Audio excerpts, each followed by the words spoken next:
ओ madam किधर? ये crime scene है। क्या हुआ है यहाँ?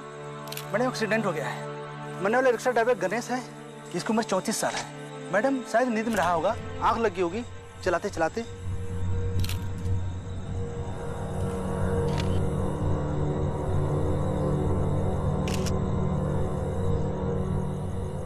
संभाल के। एविडेंस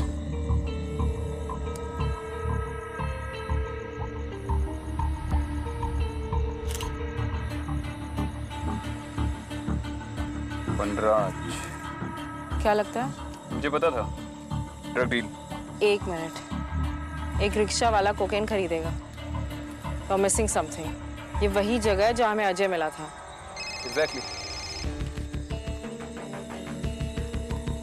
हाँ सर, जी इन्वेस्टिगेट ही कर रहा हूँ।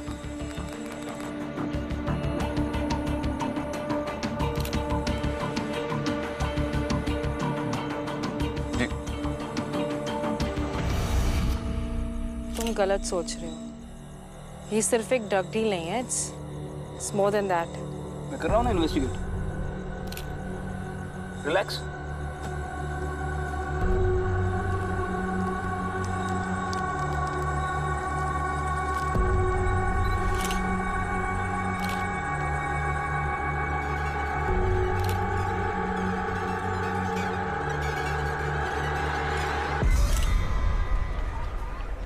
सर, फिर से हो रहा है। सच में सर, फिर से हो रहा है। कल भी हम यही थे ना। सर, एक और रिक्शा वाला मारा गया। तुम कहना क्या चाह रही हो शिवानी? सर ये पैकेट हमें उस रिक्शा वाले की जेब से मिला। ये वही पैकेट है जिसमें मैंने बिट्टू और उसकी गैंग को ड्रग्स भरते हुए देखा था। और मैंने टेस्ट भी करवा लिए, इट्स 100% मैच। बस एक अनफॉर्चुनेट एक्सीडेंट में वो मारा गया और हमें मिला, that's it. Sir, national park के रास्तों पर रात में कोई नहीं जाता। मैंने रिक्शा वाले के कॉल रिकॉर्ड्स चेक किए। उसने लास्ट कॉल अपने दोस्त को किया था। उसके दोस्त का कहना है कि गणेश रिक्शा वाला मरने से पहले उसने रास्ते में एक लड़की देखी थी शादी के जोड़े में, और अचानक फिर फोन कट हो गया। These drugs are hallucinogens. इनके असर में न जाने लोगों को क्या क्या दिखता है। सर, 10 साल पहले ये लड़की माधुरी शी वेंट मिसिंग। उसकी शादी थी तो तो हमें इन्वेस्टिगेट करना चाहिए। हो सकता है उसका मर्डर हो गया हो और क्या वो भूत बनकर सबको मार रही है? सर ये एक्चुअली ये बोल रही है। लोकल थाने के पुलिस वाले भी यही कहते हैं कि वहां पर एक लड़की दिखती है शादी के जोड़े में। सर आईपीएस का मतलब अब इंडियन पागल सर्विस हो गया क्या? और विक्रांत, तुम्हारी थियरी क्या है? थियरी काफी सिंपल है सर। अजय पटेल वनराज से मिलने नेशनल पार्क में गया, पार्टी ट्रक खरीदी और ओवरडोज करके पागल हो गया। वनराज शहर से भागने के चक्कर में नेशनल पार्क में छुपा हुआ था और वो रिक्शा वाला भी शायद उसी से माल लेकर जा रहा था कि उसकी गाड़ी आउट ऑफ कंट्रोल हो गई।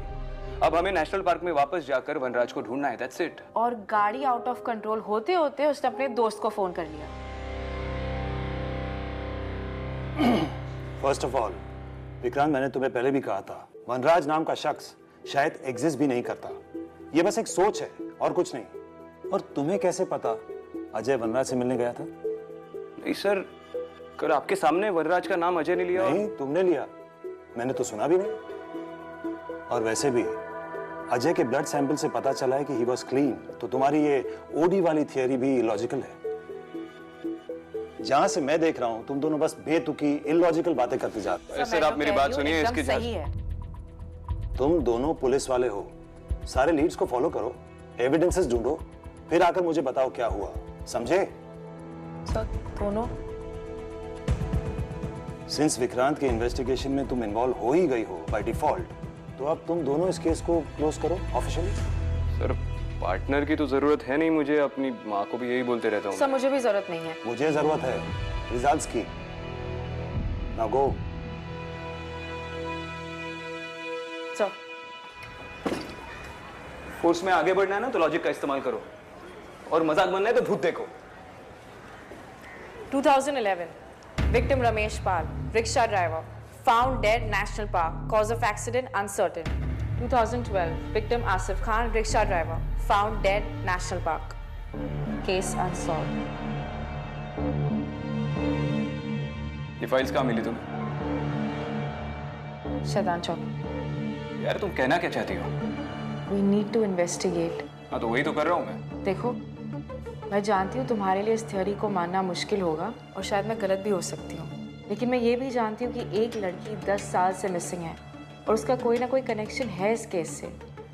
विक्टिम के दोस्त का बयान है कि गणेश ने फ़ोन कट होने से पहले रास्ते में एक लड़की देखी थी। सो डोंट यू थिंक हमें एक बार इस लीड को फॉलो करना चाहिए? आई मीन, पुलिस फोर्स का लॉजिक क्या कहता है? तो ऐसी सिचुएशंस में सबसे पहले क्या करते हैं? रिक्शा वालों से पूछताछ। सबसे पहले फैमिली को रूल आउट करते हैं। Let's go. सब गलती मेरी थी साहब। 5 साल की थी जब उसकी माँ चल बसी। मैंने उसे अकेले पाला। सोचा था कि उसकी हर अच्छे बुरे को मैं समझ सकता हूँ, इसलिए मैंने उसकी शादी तय कर दी ताकि उसकी लाइफ सेटल हो सके। लेकिन क्या हुआ? तू रो क्यों रही है? क्योंकि मुझे शादी नहीं करनी है बाबा। बेटे, देखिए, बच्चों वाली जिद छोड़ दे। अब तू बड़ी हो गई है, समझा कर। पर बाबा, मैंने तो आपको रिश्ता आते टाइम ही कहा था कि मुझे भी शादी नहीं करनी है। अभी अभी तो मैंने कॉलेज कंप्लीट किया है। और मैंने भी तुझसे कहा था कि तेरी कॉलेज खत्म होते ही मैं तेरी शादी करवा दूंगा। पर इतनी जल्दी क्या है बाबा? क्योंकि तेरी शादी करवाना मेरी जिम्मेदारी है। आज तेरी आई भी होती ना तो वो भी यही करती। नहीं बाबा, आई होती ना तो वो मुझसे पूछती कि मैं क्या चाहती हूँ। मेरे बहुत सपने हैं बाबा। ऐसे क्या सपने हैं तेरे? मैं भी दूसरी लड़कियों की तरह कुछ बनना चाहती हूँ, काम करना चाहती हूँ। आपको पता है, प्रोफेसर साहब कह रहे थे कि मेरे इतने अच्छे मार्क्स है कि मुझे फॉरेन में भी नौकरी मिल सकती है। तो बेटा, ये सब तो शादी के बाद भी तो कर सकती है ना। वो कर सकती है ना। पर बाबा, आप तो उन लोगों की सोच जानते हैं ना, वो मुझे शादी के बाद काम नहीं करने देंगे। तो मत करना, कुछ करने की जरूरत नहीं है तुझे, मगर तेरी शादी होके रहेगी।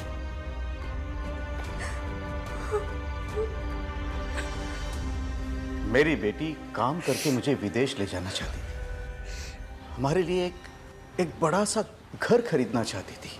मैं कभी सोच भी नहीं सकता था कि एक लड़की के मन में काम करने की इतनी चाह हो सकती है। बस आप मेरी माधुरी को वापस ला दो। मैं उसे डांटूंगा नहीं, गुस्सा भी नहीं करूंगा साहब। उसका कोई बॉयफ्रेंड था? नहीं साहब, उसे तो सिर्फ पढ़ाई करने का शौक था, लेकिन पता नहीं कहां चली गई।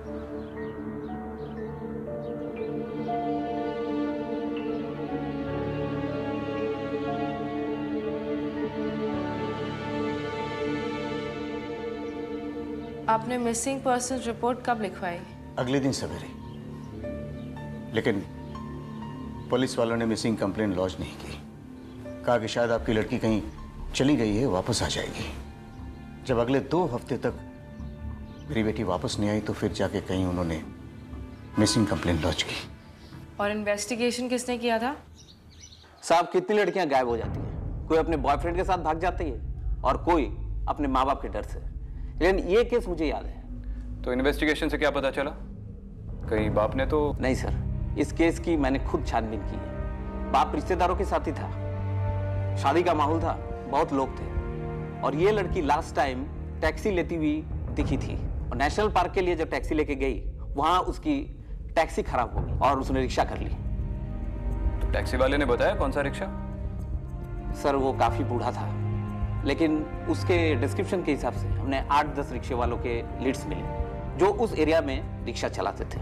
लेकिन टैक्सी वाले को नंबर प्लेट याद नहीं था सर। और आपको लगा लड़की भाग गई, है ना? How convenient. रिलैक्स। उन रिक्शा वालों की डिटेल्स दे दो। रिक्शा वालों की डिटेल्स तो मिल गई है, लेकिन शुरू किससे करें? वो भी पता चल जाएगा।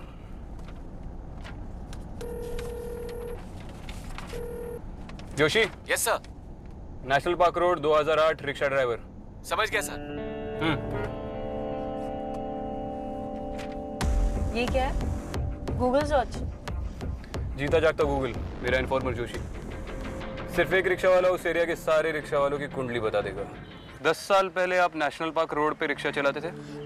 सब कोई एरिया फिक्स नहीं होता था, लेकिन हाँ, ज्यादातर उसी रोड पे रिक्शा चलाता था। और कौन कौन रिक्शा चलाता था वहाँ पे?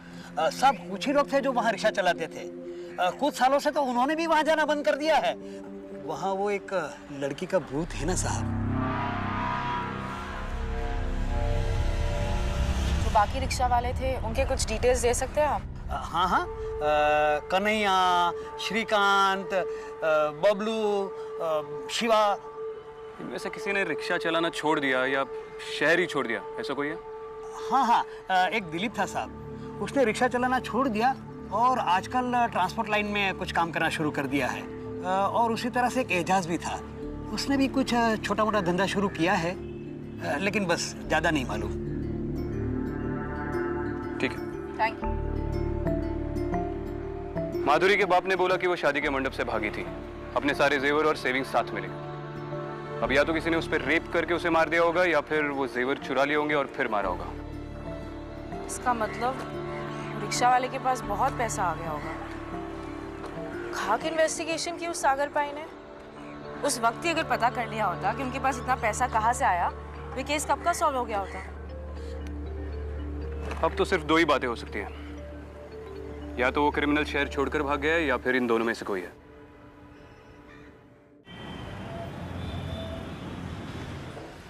क्या ये मुझे कहाँ फंसा रहे हो साहब आप? मैं सीधा साधा परिवार वाला आदमी हूँ। रिक्शा चलाना क्यों छोड़ा? मेरे भाई की दुबई में दुकान है, उससे कुछ पैसे लिए, मेरा रिक्शा उसको बेचा मैंने, फिर ये धंधा खोल लिया मैंने। या जेल जाने से बचने के लिए रिक्शा बेच दी? क्या साहब, सॉरी मैडम, कौन सी लड़की कौन सा मर्डर कुछ नहीं जानता हूँ मैं।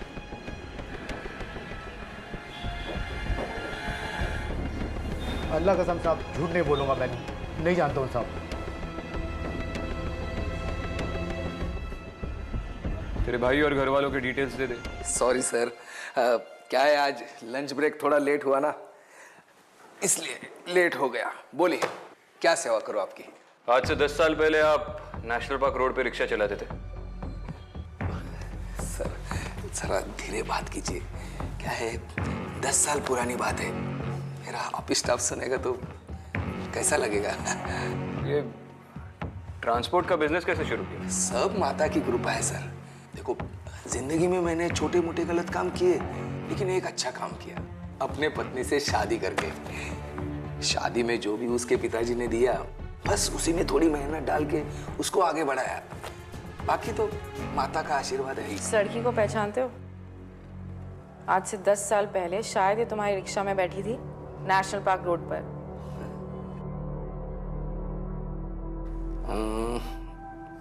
ऐसे थोड़ी याद रहेगा मैडम, क्या है मैं उसी रूट पे रिक्शा चलाता था, बहुतों को पहुंचाया है मैंने। अब लेकिन ये सब आप क्यों पूछ रहे हैं? एक सवारी अभी तक पहुंची नहीं है दुल्हन के लिबास में। अच्छा, मैं क्या बता सकता हूँ, लेकिन इस देखिए एक बार फिर से देख लीजिए, शायद कुछ याद आ जाए। नहीं नहीं नहीं।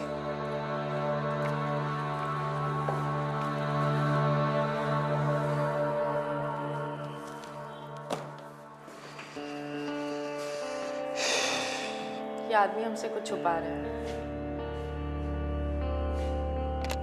देखो, इतनी जल्दी कंक्लूजन्स पे मत पहुंचो। मैं जोशी से बोल दूंगा, वो दोनों का बैकग्राउंड चेक कर लेगा। लेकिन अभी भी मुझे एक बात खटक रही है। एक रिक्शा वाले का पैसा गल्फ से आता है और उसका रेस्टोरेंट का बिजनेस, हमें इजाज पे नजर रखनी चाहिए। मुझे तो दिलीप में कुछ गड़बड़ लग रही है। चलो।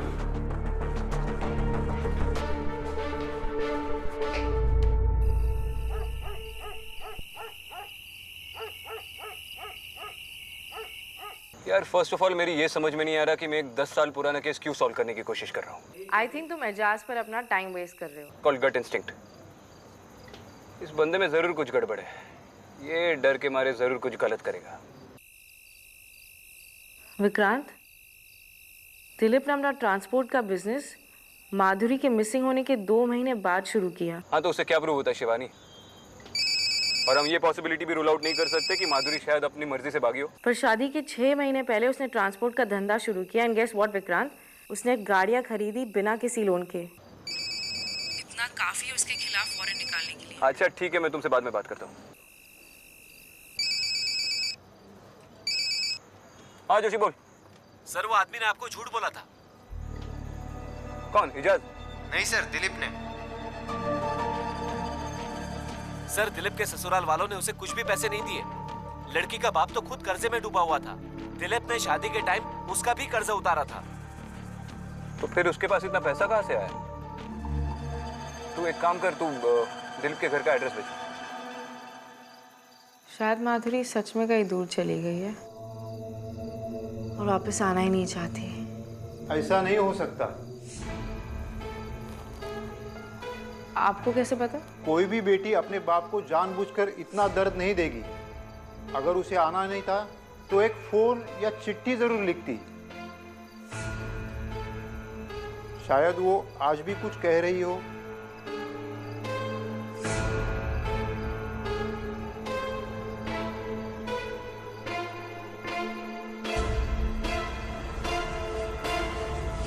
दीदी, क्या आप मुझे आगे चौराहे तक छोड़ देंगी?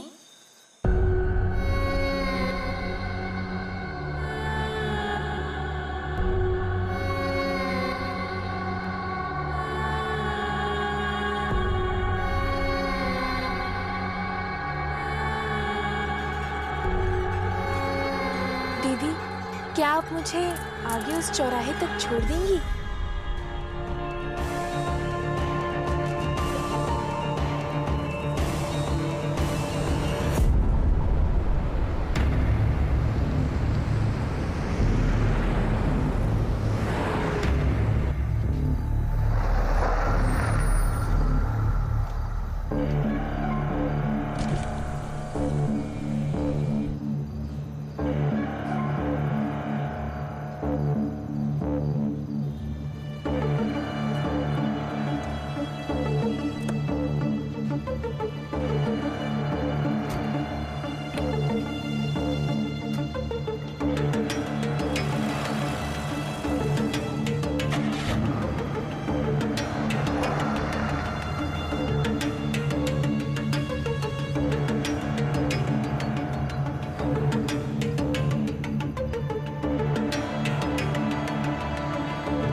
तुम सही थी शिवानी, तुम सही थी।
माधुरी,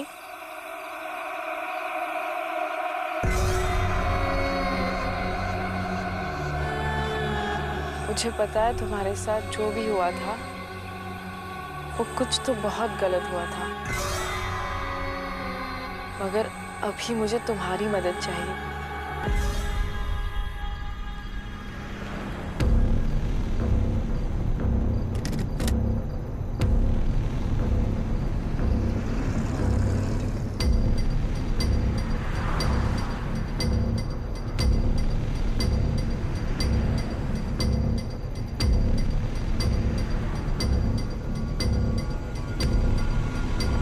बार हुई क्यों आ रहा?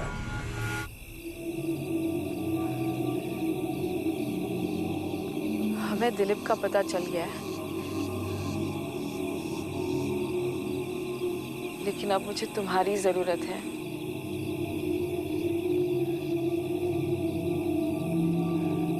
माधुरी,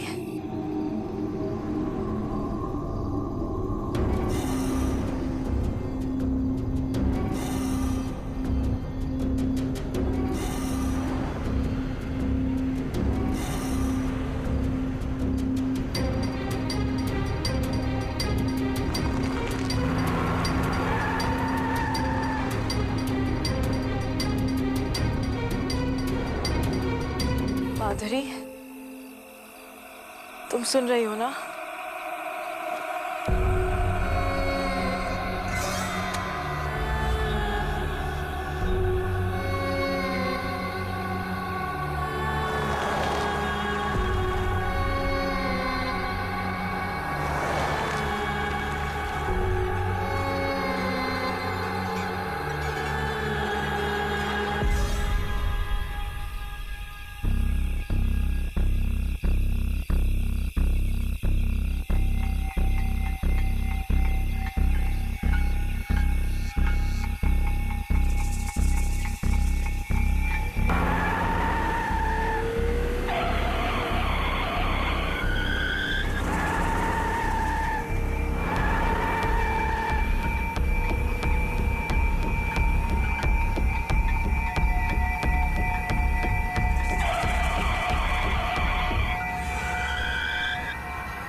चलिए।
दिलीप इतनी देर से गाड़ी के अंदर क्या कर रहा है?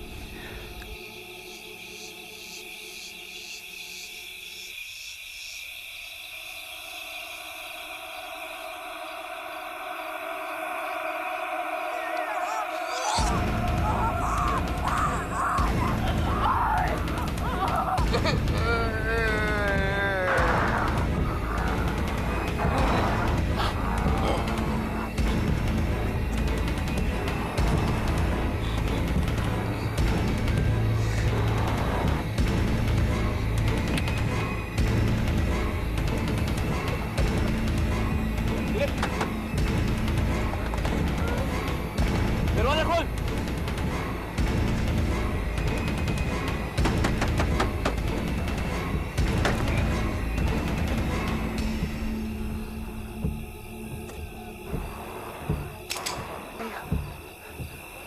दिलीप!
इसीलिए वो सबको यहाँ लाती थी।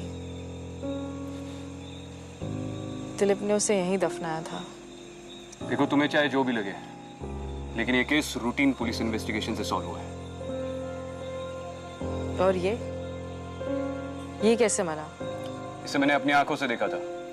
उसने खुद चाकू गले पे रखा और घुमा दिया। विक्रांत, तुम क्यों नहीं समझते कोई अपने आप को ऐसे ब्रूटल तरीके से कैसे मार सकता है? और अगर उसे अपने आप को मारना ही था तो वो शहर छोड़ने की कोशिश क्यों कर रहा था? और नेशनल पार्क क्यों आया? और इसी चौराहे पर उसने अपना गला काटकर अपने आप को मार दिया। यार तुम क्यों एक सिंपल कोइंसिडेंस को भूत प्रेत के साथ जोड़ने में लगी हो? वो पुलिस से भाग रहा था और जब उसे पता चला कि उसके पास कोई रास्ता नहीं बचा है, तब जेल जाने से बेहतर उसने अपने आप को खत्म करना ठीक समझा। अपनी जेलों में रही हो कभी? मुझे पता है माधुरी का लिंक है इस मर्डर से। सुसाइड, आत्महत्या।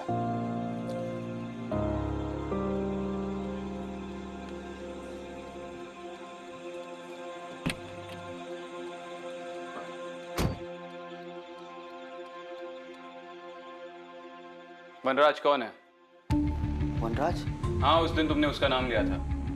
कौन है? कहाँ मिलेगा? मैं किसी भी वनराज को नहीं जानता हूँ। इनफैक्ट उस दिन नेशनल पार्क रोड में एंटर करने के बाद क्या हुआ मुझे कुछ भी याद नहीं है। Sorry sir. विक्रांत, तुमसे कुछ बात करनी है।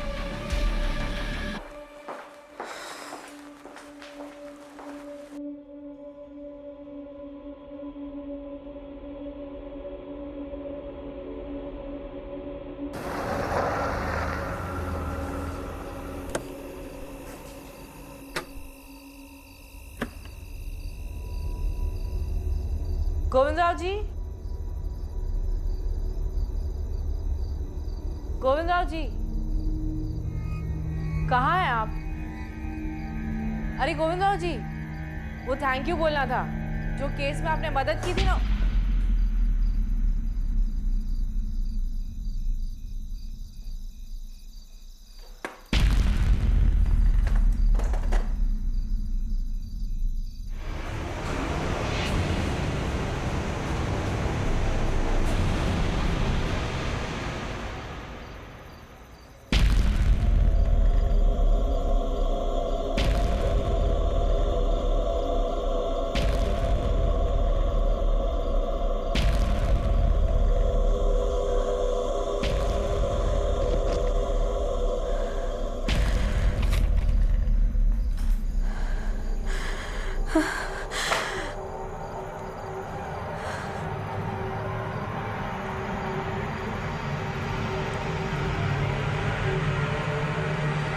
मैडम, डरिए मत। आप यहाँ एकदम सुरक्षित हो। बिल्कुल चिंता मत करो। किससे सुरक्षित? वो पीली आंखों वाला बहुत खतरनाक है। वो बहुत बुरा है। वो कौन? साहिब ने बोला था आप आओगी, आपकी मदद करनी है।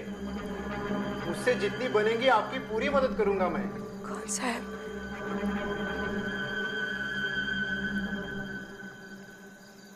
क्या हुआ? बात क्या है? मैं देख सकती हूँ बचपन से, जब से दादा गए मुझे चीजें दिखाई देती है। चीजें? कैसी चीजें? मुझे माधुरी दिखी थी उस सूटकेस में। एक उम्र के बाद मैंने अपने आप को बोलना शुरू कर दिया था कि ये सब भ्रम है, कि मुझे कुछ नहीं दिखता, और फिर एक्चुअली दिखना बंद हो गया।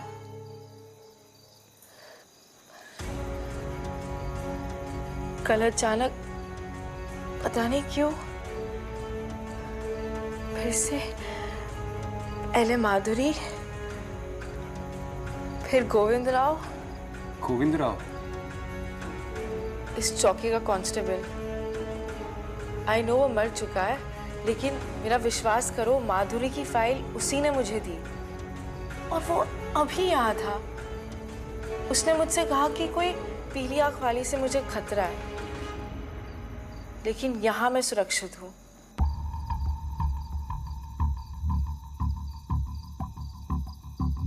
वनराज? नाम नहीं पता, लेकिन उससे कहा कि वो खतरनाक है और कोई सांप की भी बात कर रहा था। पता नहीं यार मुझे क्या हुआ है। देखो, मैं इस सब में विश्वास नहीं करता क्योंकि मैंने नहीं देखा है। तुम मुझे पागल समझते हो? नहीं, I mean, पता नहीं अभी क्या लगता है। पिछली केस के बाद तो बिल्कुल भी नहीं। मैंने सुरेश सर से कहकर अपने आप को यहाँ पर असाइन करवा लिया है, शैतान चौकी में। मैं चाहता हूँ कि माधुरी की तरह जो बाकी अनसॉल्व्ड केसेस है उन्हें भी जस्टिस मिले। And I want you to assist me. मुझसे नहीं होगा ये। देखो, तुम कह रही हो तुम्हें चीजें दिखती हैं। मैंने उस पीली आंख वाले को देखा है और मुझे उसे ढूंढना है। और जैसा तुमने कहा, शायद तुम्हें भी उसी से खतरा है, तो मेरे साथ रहो। हम दोनों मिलकर इसके तह तक पहुंचते हैं।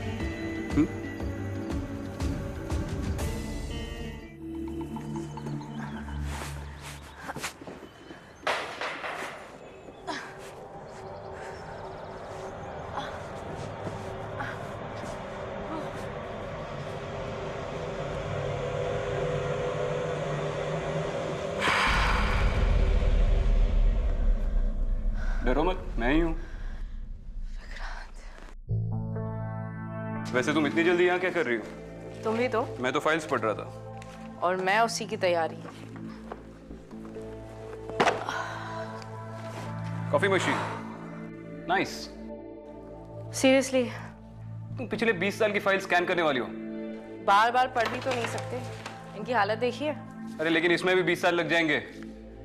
बोला था हमारे साथ एक कांस्टेबल लगवा दे, लेकिन उसमें भी टाइम जाएगा। ADF है, ऑटोमेटिक डॉक्यूमेंट फीडर। और बाकी सारे काम मैं कर लूंगी, साइड बाय साइड पढ़ भी लूंगी, दोनों काम हो जाएंगे। तुम बचपन से ऐसी हो या कोई चोट लगी उसके बाद से? फाइल पास करना वो।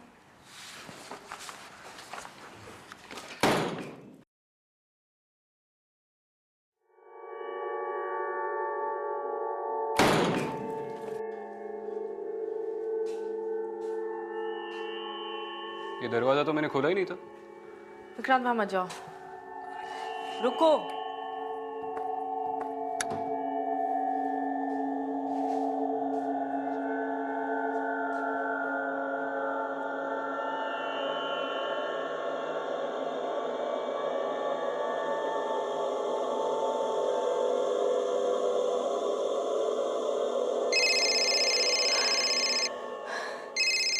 Please change your stupid ringtone. मेरा फोन, मेरी रिंगटोन। जी सर। जी सर, ओके। चलो। पर ये केस फाइल्स? इसमें एक और फाइल ऐड हुई है। चलो चलो, लेट्स गो।